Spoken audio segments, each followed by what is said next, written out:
भारत और ऑस्ट्रेलिया के बीच खेले जा रहे बॉर्डर गावस्कर टेस्ट सीरीज के चौथे और अंतिम मुकाबले में ऑस्ट्रेलिया मजबूत स्थिति में नजर आ रही है।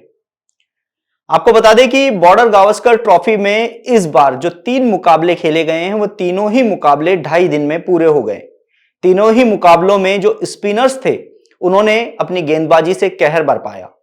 शुरुआत के 2 मुकाबलों में भारत ऑस्ट्रेलिया पर भारी पड़ती हुई नजर आई और भारत ने दोनों ही मुकाबले बड़े अंतर से जीत हासिल की। लेकिन तीसरे टेस्ट मुकाबले में ऑस्ट्रेलिया के अकेले नाथन लायन भारत पर इतने भारी पड़े कि 2.5 दिन में ही भारत को हार की धूल चटा दी।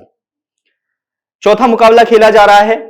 और इस समय भारत की जो साख है वह दांव पर लगी हुई है, क्योंकि यह चौथा मुकाबला यदि भारत जीतती नहीं है, उसको हार का सामना करना पड़ता है या ड्रॉ खेलती है, तो ऐसे में वर्ल्ड टेस्ट चैंपियनशिप से बाहर होने का खतरा उन पर मंडराने लगेगा।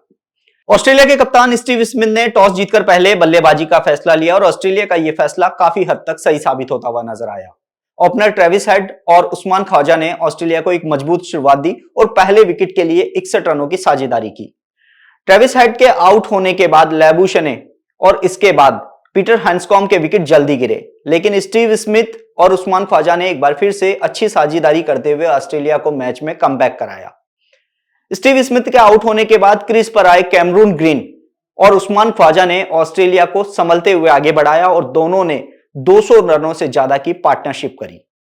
ऑस्ट्रेलिया का स्कोर 400 से पार पहुंचा दिया, लेकिन एक बार फिर से अश्विन ने भारत को थोड़ी सी वापसी कराई और एलेक्स कैरी, कैमरून ग्रीन और मिशेल स्टार्क का विकेट लेकर भारत के खेमे में थोड़ी राहत दी।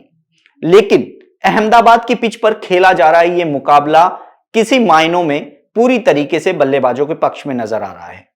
जिस हिसाब से यह मुकाबला चल रहा है उस हिसाब से इस मुकाबले का जो परिणाम है वह निकलता हुआ कम नजर आ रहा है, क्योंकि तकरीबन 1.5 से ज्यादा दिन का समय बीत चुका है और ऑस्ट्रेलिया अभी तक भी बल्लेबाजी कर रहा है। ऐसे में आने वाले समय में इस मैच का क्या परिणाम रहता है ये तो वक्त ही बताएगा, लेकिन यदि भारत इस मैच में हार का सामना करता है या उसको ड्रॉ पर खेलना पड़ता है तो ऐसे में भारत को श्रीलंका और न्यूजीलैंड के बीच खेली जा रही टेस्ट सीरीज के परिणाम पर निर्भर रहना पड़ सकता है, क्योंकि यदि श्रीलंका न्यूजीलैंड को 2-0 से हरा देती है और इसकी संभावनाएं काफी प्रबल नजर आ रही हैं, क्योंकि श्रीलंका अपने घर में शेर होती है और होम ग्राउंड पर खेली जा रही सीरीज में श्रीलंका न्यूजीलैंड पर भारी भी पड़ सकती है। यदि श्रीलंका 2-0 से जीत हासिल करती है तो 7 जून से 11 जून तक ओवल में खेले जाने वाले वर्ल्ड टेस्ट चैंपियनशिप के फाइनल में ऑस्ट्रेलिया की भिड़ंत श्रीलंका से होगी। लेकिन यदि न्यूजीलैंड श्रीलंका को रोक देती है, सीरीज को 1-0 या 1-1 की बराबरी पर छोड़ देती है, तो ऐसी स्थिति में भारत हार कर भी फाइनल में पहुंच जाएगा।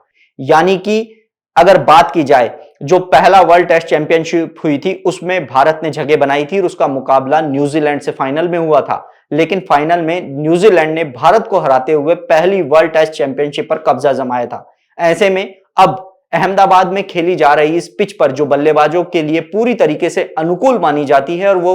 1.5 दिन के खेल में देखने को मिला है, इस हिसाब से इस मैच का परिणाम ना के बराबर निकलता हुआ नजर आ रहा है। तो वहीं जो ऑस्ट्रेलिया की शुरुआत है उसकी जो गेंदबाजी आक्रमण है उसके चलते भारत को इस मुकाबले में हार का भी सामना करना पड़ सकता है। इसलिए